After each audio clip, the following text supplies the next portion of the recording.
Welcome to the Dave Pamah Show, the podcast that revives, restores, and awakens your innermost capabilities. You have the training and the talent to succeed, but do you have the guts to fail? I love what I do.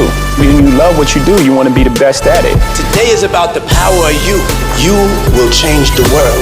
Find your path to success through the journey of those who have succeeded. And now, your host, Dave Pamah. Hi, welcome back to the Dave Pamah Show. And today we're diving into Everyone's Asked About You, a powerful indie film exploring the struggles of a former child star in Hollywood. Joining us are actress and acting coach Rachel Bailit and actor, writer, director John Lacy. Rachel has had a dynamic career in film, television, and theatre, while John brings decades of experience and a passion for authentic storytelling. Together, they've created a film that sheds light on fame, identity, and the challenges faced by women in the industry. So let's get into it. Rachel and John, welcome to the Dave Pamah Show. Hello.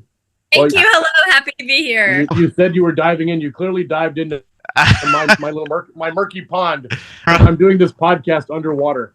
It looks like you're underwater, actually. But yeah. I don't know what you've done to your camera, but you certainly know some tricks in the industry. Yeah, no, I'm going to keep it this way. I love the way I look. All right, but Rachel's one looks nice and bright, and yeah, well, I mean, yes. I matched your set. It looks like I've walked into an MTV show or something. You know, it's all nice and bright and colourful. But you've done modelling, so you know what to do anyway. That's really, with her background, so she knows the score there anyway. Right, sorry, I'm going into my little London accent there anyway. I love it. Lingo. I was just in London. I can't wait to go back. Oh well, okay, yeah, it's just a nice little city, but I liked it in New York when I went there. But of course, they're just, well, you know, it's like across the pond, isn't it? Really, so that's what they say. Yeah. All right. Well, let's get into the more serious stuff. What inspired you to bring Everyone Asked About You to life, and why is this story important now? The last film I made was called Rosebud Lane, and that was released 2 years ago. And that was a film that was my love note to Hollywood, and my love and affection for old Hollywood and the cinema, as well as a story about a strong single mother and fatherless households and a father-son connection that happens where they combine over their love of films. So it was about my love of movies, and I also worked with 2 child actors. So after coming off of that film, I thought, what should be my next story? The story that I need to tell needs to be the other side of Hollywood, the side of Hollywood that I don't take pride in, and that I wish would change faster than it's changed. And that's the way children have been treated in Hollywood over the years, whether it's just being, you know, surrounded by people who aren't looking out for their best interests, or the different things that you hear about the Nickelodeon shows of having the wrong people around these kids. Yeah. Exposure to a lifestyle too fast for young children. There's countless stories about child actors who so even in Nickelodeon there's been issues, is it? Oh yeah. There was a recent HBO documentary that shed a lot of light on Nickelodeon that is very alarming and made a lot of news over here, and that was very sad to hear that was the story that most of these child actors told about what their experience was. So between that, David, and you know, the strong women in my life who have been very important to me, and knowing that Hollywood has a history and a reputation for sexually objectifying women, and the casting couch reality, and whether it's Harvey Weinstein or the way Kevin Spacey even has been known to be handling himself on set, I wanted to handle that subject matter, which is a dark subject matter. It's not stuff that we like to talk about in Hollywood, and the studios don't really touch the subject matter for obvious reasons. But you can on this podcast. And anything goes there.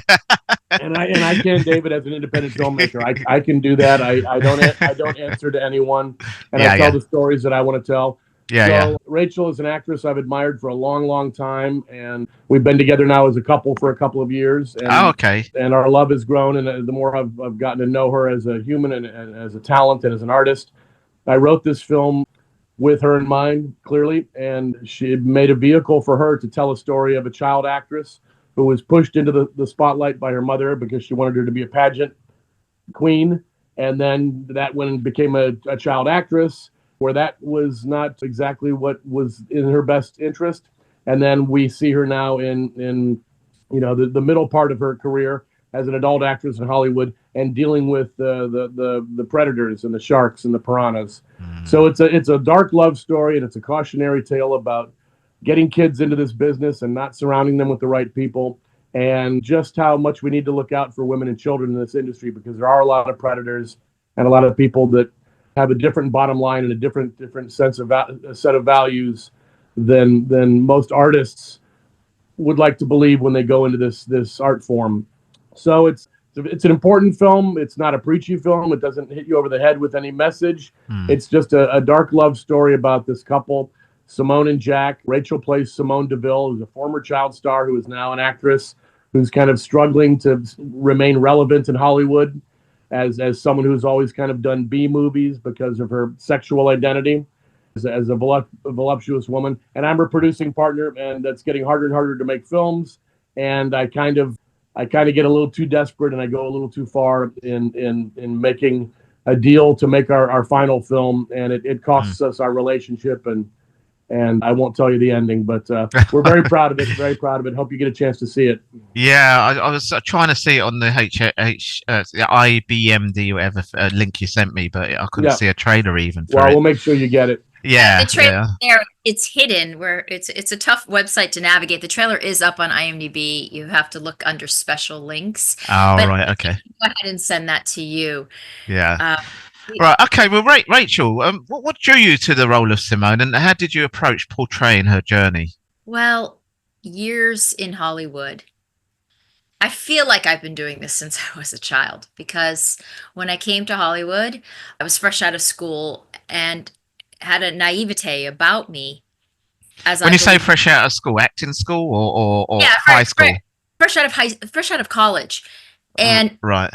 Yeah, and in embarking. So at 22, I was embarking on this career, and you're quite young at 22. I trained 22 actors. You are young in experience and how you see Hollywood. I mean, we all come with stars in our eyes, and rightly so because of the history of Hollywood. But the reality is, whether I was a child star or not, I encountered many of the issues that happened to Simone in this film. And I will say that in the not too far past, I have encountered issues like this. It's like, come on, really? This is still happening to me? Oh, that's it. I mean, is it really rife? That rife? I mean, blatant rife, or is it kind of like?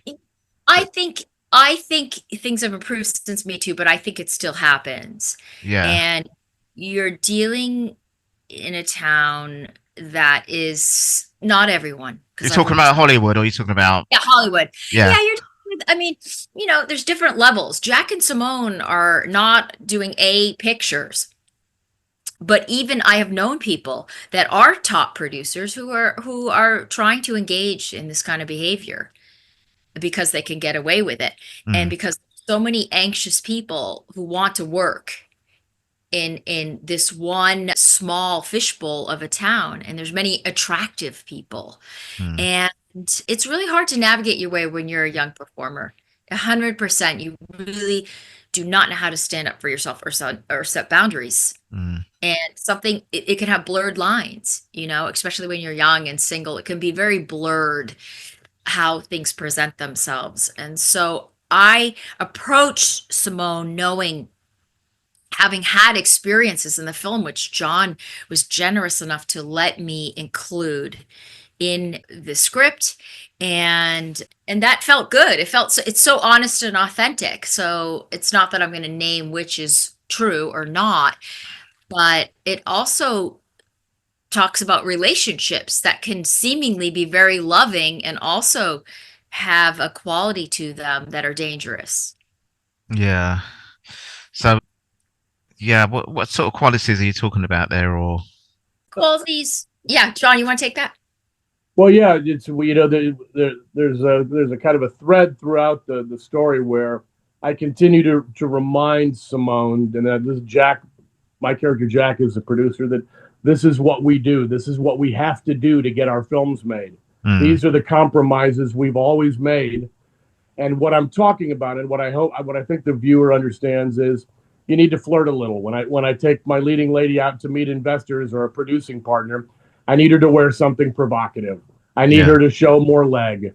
I need her to be a little bit more sexually not available necessarily, but appealing, so that they can see that this is the package. This is what they're investing in. And those are compromises that we understand together, right? And this is the way we've made our pictures, is that she's the meal ticket and I make the deals to get the picture made. But the story picks us up at a place where it's getting harder and harder and a little bit more desperate. But I continue to have to remind her that this is what we've always done. But she doesn't know how far I'm willing to go in terms of how much I'm willing to sell her down the river. And it gets pretty dark. Yeah, it sounds very similar to the music industry, the music business as well, really. It's quite sleazy in that way. Yeah, and sleazy is the right word. And that's why it's disgusting to me that men behave this way. But the thing about Hollywood... The thing about Hollywood, I mean, the Me Too was a hashtag campaign, as a couple of other campaigns I know about as well. But obviously, we've got to keep it specific. But the music business is blatant, and you can see it in videos, and you hear about. I mean, obviously, with P Diddy now going with his stuff and everything else that's going on. But Hollywood's a bit more. It seems to be subtle because it's all like you say, it's like a bubble, isn't it? A little town where you don't really expect it. Of course, not Hollywood, but of course, with the Me Too campaign, the hashtag Me Too really broke things through, didn't it? The poster boy, of course, for all the epitome of the debauchery was Harvey Weinstein, and that's someone who was he was the big fish. He was the big fish they caught. That's as big as when Harvey Weinstein was wielding his power. Miramax was the number one game in town. Yeah. If you wanted to have a film that was considered in the Oscar pool, you went to Miramax. Yeah. So Harvey Weinstein was the king and queen maker, and he ruined a lot of people's careers.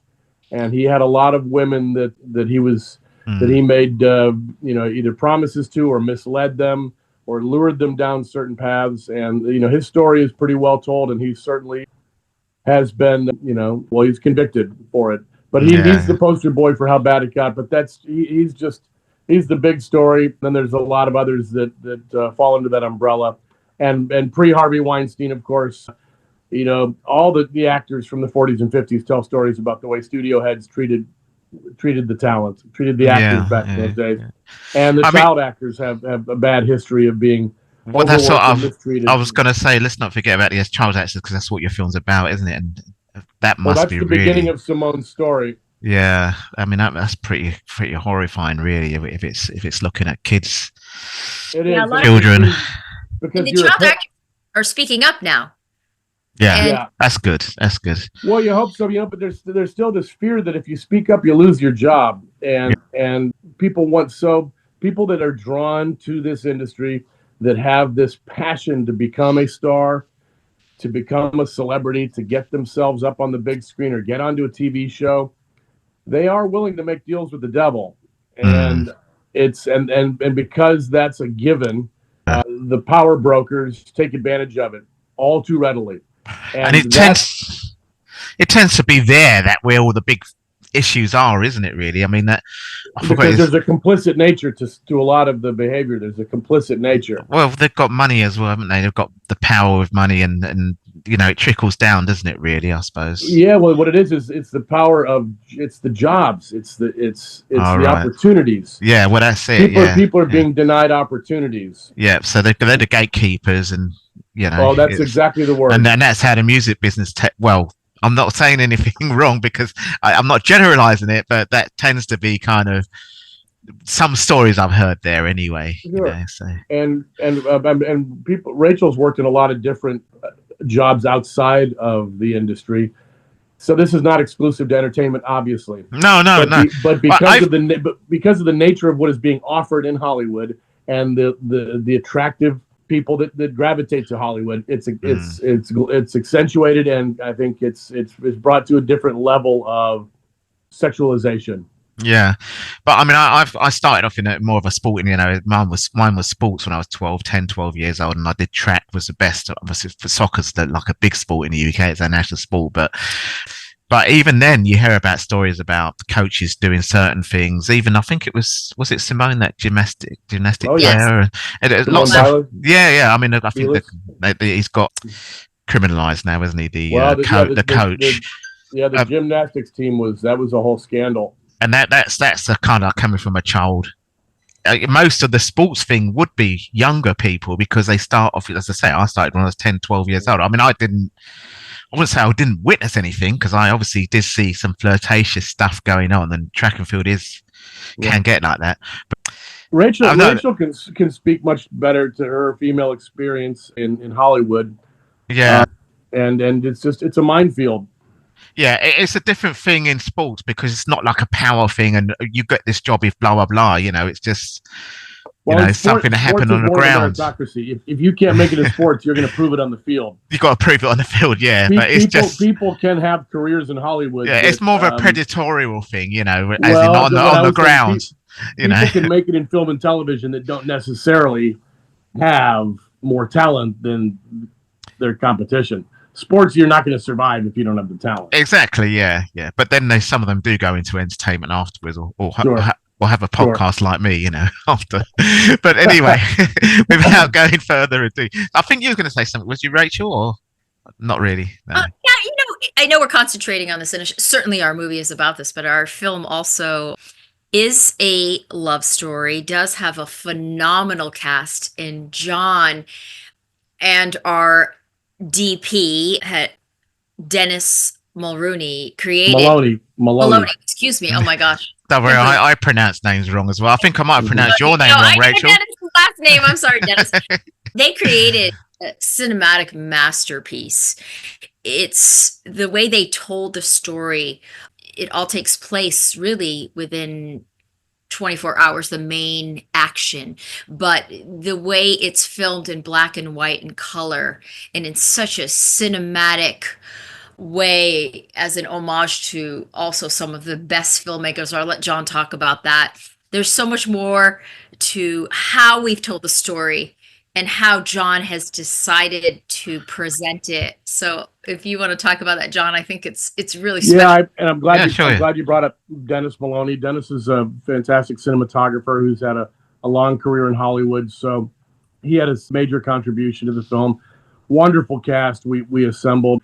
Rachel in the leading role, but veteran actor Mike Wiles, who was in Fight Club, Lost Highway, Magnolia, a variety of A-list films. Patrick Gallagher from Glee and from Night at the Museum. Really talented German actor Werner Den, who came over to work in the film. Bria B from Silver Linings Playbook. Just a really fantastic. Say it again? Christine Haji, yes. I was going to work my way around to the fact that we actually had an actress in the film who played Simone's mother, who was on the TV show Head of the Class with Dan Schneider, who is the Nickelodeon producer who was basically exposed to be quite a tyrant on the Nickelodeon lot. But Christine worked with Dan Schneider on the TV show Head of the Class. So when Christine and I met and she agreed to be in the picture, it made sense for me to have her play Simone's mother. So she delivered something that's just very, very haunting and very very poignant in our film. So there's a lot for people to dive into. Visually, the music, the score is hypnotic, and it runs at a lean, mean 87 minutes compared to most of what Hollywood is putting out right now, which is 2.5 to 3.5 hours. We've made a very digestible but dark cautionary tale that we hope finds a wide audience. Yeah. So you as a director and writer, John, what challenges did you face shaping this narrative? Well, budget restraints are always the challenge, so you have to be very prepared. I've made 3 films now, and my last 2 I was very prepared for, so I was able to execute them in 14, 15 days on a shoestring budget. To work in the sandbox, as I like to call it, that I work in, you have to have actors that really know what they're doing, and I'm very good at casting because I have a wide network of acting friends and colleagues. I have my own acting studio, and I teach acting. So casting is something that's readily available to me to find the right actors for the roles. I often write characters with actors' voices in my head, so I know who I'm going to cast. Yeah. The challenges are always going to be the unexpected things that slow you down, whether it's suddenly needing a permit when you didn't think you needed one, Losing a location is always a curveball that you have to maneuver around. Actors suddenly becoming unavailable. On this particular show, things were pretty smooth because we were very prepared. The challenge is working with the subject matter and creating an environment on set that is so intimate and so thoughtful, so that everyone on the crew, even with a small crew, you're still dealing with 12, 15 people in a small space, to have them all believing in the project and what we're doing with the story that we're telling, so that every day on set, David, is a day of respect and thoughtful integrity. And when everyone focuses that energy towards the actor that's in front of the camera, and the sound person that needs to record perfect sound, and this camera that needs to remain still and have no one do anything to disrupt the machinery around the artist, when everyone is conscientious of the sensitivity of what we're doing, you can move fast, you can move efficiently, but you also just get magic constantly. You're constantly capturing magic on screen because everyone is pulling in the same direction. You don't have people texting. You don't have people whispering behind the camera. Yeah. Hopefully you don't have dogs barking and sirens and helicopters. But what it requires is a bunch of people pulling in the same direction. And we did have that. But it is a challenge to create that, especially when you're telling the story like this, where Rachel's half of the story takes place in a bungalow where she's basically just decided to shut down and stay in bed all day.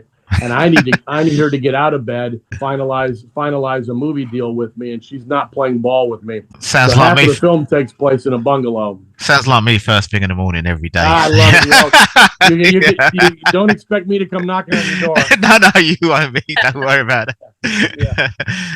Rachel, what was the biggest challenge for you? Wow, the biggest challenge for me, I would say, to be honest, that I was coming off the grief of losing a parent. And so it was actually a godsend to be able to put my energy into this project. But the timing of it, and all the things that were emotionally going on inside of me, rather turbulent. So I was grateful to have this to focus on. But I believe that, I believe in preparation. I teach method acting. I believe that create it and then leave it and then create it again. So, there wasn't trauma with it. I think that it was an opportunity to work and to have a director that trusted me to bring my work to it. When your director trusts you, it's such a gift to the actor. You feel so safe and secure. And I felt that way with John. And I felt that I was able to ask for what I needed, and I was able to deliver. And this is, John's my favorite director. I'm sure. You better be. Yeah, we're already talking about the next one. John and I, I'm not going to lie, we look to John Cassavetes and Jenna Rollins as our spiritual mentors, our creative, our artistic heroes. Yes, of a filmmaking director and actress, husband and wife. And Rachel was talking about the inspirations before. We looked at a lot of French New Wave films, Godard and Truffaut, and Italian neorealist Michelangelo Antonioni. David Lynch is a big inspiration for this film. Cassavetes always an inspiration. There's a novel that's very similar to the story, to the life of Simone de Beauvoir, which is a wonderful Joan Didion novel called Play It As It Lays. That if you've never read it, David, if you want to get kind of an inside look at 1970s Hollywood, it's a 200-page novel. You could blow through it in one weekend on a vacation. Well, I'll try. With my dyslexia, it'll probably be 2 weeks, actually. Yeah, well, I read pretty slowly too, but it's a Cracker Jack novel. It's a page turner. But you realize why Joan Didion was so beloved. Rachel's phenomenal in this picture, and she's going to win a lot of awards, and she's already getting a lot of recognition, a lot of buzz around her performance. So, get your viewers, your friends and family when we become available in the streaming platforms. But we can see what we can do to set up screenings for you. It's an important film, especially for people with daughters and people that are thinking of maybe getting kids into the industry.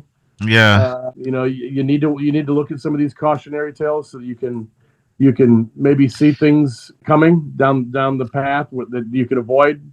Yeah. or maybe realize that you really do not just need to be an advocate on set. I'm having problems trying to sort of manage her online presence at the moment. That's a big thing. Yeah, that's a huge thing. Real. It's a real thing. Yeah, I mean, there's all kinds of things going on really online, and you just got to be careful. Really, that's for anyone really, but obviously with children, that's another area. But we don't want to digress. It's not your job to be their best friend and participate. It's your job to parent. It's your job to parent them. Yeah, exactly. That sometimes means you have to be the bad guy. Yeah. Well, look, we spoke about the film addressing the realities of child performers and the treatment of women in Hollywood. So, what message do you hope resonates with the audiences? Rachel, what do you got? I hope that people will become more vocal and take more responsibility. On set, on the workplace. It doesn't have to be in the workplace. It doesn't have to be in Hollywood. No. That we're in awareness of how, like you mentioned, even social media, how we have to protect our children and how people need to be accountable, and that it is very difficult in this day and age to really be oneself in whatever body shape or form you're in, and to set boundaries and to know how to protect oneself and each other. Yeah. What I'm hoping, David, is that the people in power positions, people in hiring positions, producers, directors, showrunners, casting directors, when they look at this film through my character and watching my character's behavior, realize that you do have to have more discipline, and you do have to have integrity, and your character ultimately is what your base, how people evaluate you is what is your character. Yeah. And to watch what happens in this film and go, wow, if I'm like that, if I'm guilty of any of that behavior, I need to start checking myself and looking in the mirror and realizing that everyone deserves to be treated respectfully. And that this is an art form. This is an art form that requires people to be looking out for each other. I'm hoping that my character can kind of represent what not to do. Yeah, it could create change like that as well, couldn't it? Really, where people just say, you know what, this is me. I've got to stop that and stop other people as well. Because men have a part to play in all this as well, don't they? In terms of the misogynistic stuff that goes on in Hollywood, anywhere. It's Well, that's it exactly. I mean, you when you see in the film, just the way everyone talks to Simone in the film, the way she's talked to, the way she's communicated, the way she's not listened to, that's very common. Whether we've had a tidal wave from Me Too or not, these old habits die hard, and it's still very much. There's a lot of women making great strides in Hollywood now, without a doubt. I mean, there are a lot of female writers and directors right now that are really, really kicking ass. Yeah. But it's still predominantly men that run the studios, that run the networks. Well, that are making the big decisions. It's the same in a firefighter. I'm an ex-firefighter, by the way. So yeah, I mean, it's a very male-dominated God bless thing. But yeah, there are some female firefighters coming in, but that's just what it attracted really. But if they can do the job. Then, that's it. Yeah. It's more about that, really. It's just the skill of it, really. But just talking about fires. Actually, how was the situation with the LA fire? I had an actor last week on there, and he said one of his friends' places totally went, but he was horrible fine. Time in Los Angeles. It was like a nightmare. It almost seemed, Rachel, didn't it almost seem like it was just a bad dream? It was like a bad dream, and unfortunately for us, life goes on, but for all those people who lost their homes, lives are completely changed. Yeah, we were getting ready to get this film set for our premiere that just happened at the Chinese Theater this past Sunday, David, and as we were getting everything buttoned up to present the film, our sound mixer, who had not given us his full sound mix yet for the picture, his house and studio burned down in Altadena. And so you said, what were the challenges? That was one of my challenges in post-production, was making sure that my sound mixer could deliver while being sensitive to the fact that he's displaced with a wife and two small children in an Airbnb, dealing with FEMA and dealing with lawyers and his insurance company. And I'm hoping that he can still find time to get me my film sound mix. And he did. Can you believe it? And he came through for me. And that's just the kind of thing I do now. Is like, I look at adversity and resilience and stuff like that, and he was really getting through that adversity and resilience, wasn't he? Really, just kind of like, and again, trying to focus. It's about the integrity of how much you care about the job, and I do want to wrap up with saying I still love Hollywood. There's so many great people out here, David. There's so many people that come out here that are dreamers, that have nothing but love in their heart for storytelling and for making a difference, or like you just said a moment ago, bringing about change. Yeah. I truly believe that most of the people that come out here have this burning desire to be up on that screen telling stories that can make you laugh and make you cry and then can actually change your life. That is most of the people out here. It's the power ends up having this capacity to corrupt people in the way that they wield that power. But the artists that still populate this city are breathtakingly inspiring. And Rachel and I surround ourselves with as many of them as possible, and we're very fortunate. Great, fantastic. Well, before we go, could you tell us what's next for both of you, and where can people follow the film's journey? Rachel, you want to talk about what we have upcoming? Yeah, so we are going to open our film. We're going to premiere in San Francisco at the Marina Theater on September 27th. Right. Our California State Treasurer and candidate for Lieutenant Governor Fiona Ma is involved in our film and has a cameo, and she is hosting an event. So we're looking forward to that. And then we're going to run for a week at the Presidio, which is across the street from the marina, for 1 week. We're looking at a festival in Las Vegas in April. We are going to do the festival circuit before we go to streaming. And next project, well, I certainly hope it's with John Lacy, but I've got a script that I'm writing with Rachel in mind, and it's going to be good.